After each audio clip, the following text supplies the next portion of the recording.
को या रब हमेशा जाविदा रखना। आइए हज़रात मोहतरम, इसी तसलसल के साथ आगे बढ़ते हैं और एक एक से खतीब, एक ऐसे फनकार को मैं आप तक पहुंचा रहा हूं जिसे बहुत थोड़ी सी उम्र में अल्लाह रब्बुल इज़्ज़त ने बेपला सलाहियतों और बेतहाशा खूबियों से नवाजा है। अगर मैं ये कहकर के उसका तारुफ कराऊं कि ज़ालिका फ़ज़लुल्लाहि युतीही मन यशा, इस आयत का तर्जमा अगर मैं यूं करूं कि ये सारे बादल उसी के हैं, वो अगर चाहे तो मेरे तपते हुए सहरा को समंदर कर दे। ये सारे बादल उसी के हैं, वो अगर चाहे तो मेरे तपते हुए सहरा को समंदर कर दे। हो अमीरी या गरीबी ये कोई शर्त नहीं, वो जिसे चाहे मुकद्दर का सिकंदर कर दे। एक ऐसा ही मुकद्दर का सिकंदर जो बहुत छोटी सी उम्र में बुलंदी, आसमान की शोहरतों की उस बुलंदी पर चमक रहा है जहां अल्ताफ जिया के शेर का मिसदाक उसको बनाया गया कि बहुत ऊंची इमारत से उतर आओ जिया साहब, तुम्हें अब कब्र की गहराइयां आवाज देती है। लेकिन उस शख्स के अंदर खुददारी थी, अपनाइयत थी, अपनापन था। उसने वहीं से ऐलान कर दिया था कि मैं वो खुददार प्यासा हूं जिसे आज तक समझा नहीं कोई, मुझे समंदर की गहराइयां आवाज देती है। मेरे भाई, आप अंदाजा करें, छोटी सी उम्र में जिसे समंदर की गहराई और गिराई आवाज देती हो और वो ये ऐलान कर देता हो कि दुनिया की तलब जिसको हो उसे दुनिया दे दे, या रब मुझे फकत दर्द तमन्ना दे दे, और तू अगर चाहे तो हीरे को बना दे पत्थर और पत्थर को चमकने का सलीका दे दे। मैं गुजारिश कर रहा हूँ जवां सा आलिम दीन, मुहिब्बे गिरामी कद्र, जनाब हज़रत अक़दस जनाब मुफ्ती मोहम्मद सालिम मज़ाहिरी रहीमी साहिब से ये कहकर कि इस बस्ती का पता अब ये जंगल बताएगा, इस बस्ती का पता अब ये जंगल बताएगा, तुम जैसे दानिशवरों को रास्ता अब ये शख्स बताएगा। और मेरे मेरे मैले लिबास को देखकर फैसला मत करना दोस्तों, मैं कौन सा दरख्त हूँ ये फल खुद बताएगा। तशरीफ ला रहे हैं जवां सा आलिम दीन जनाब हज़रत मुफ्ती मोहम्मद सालिम साहब।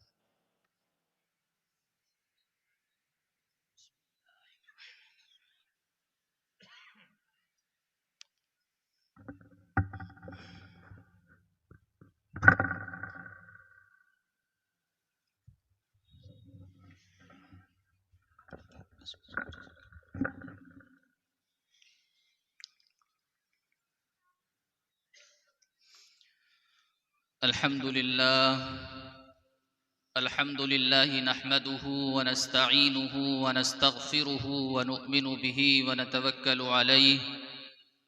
व नऊज़ु बिल्लाहि मिन शुरूरि अनफुसिना व मिन सय्यिआति अअमालिना। मन यहदिहिल्लाहु फला मुदिल्ल लहु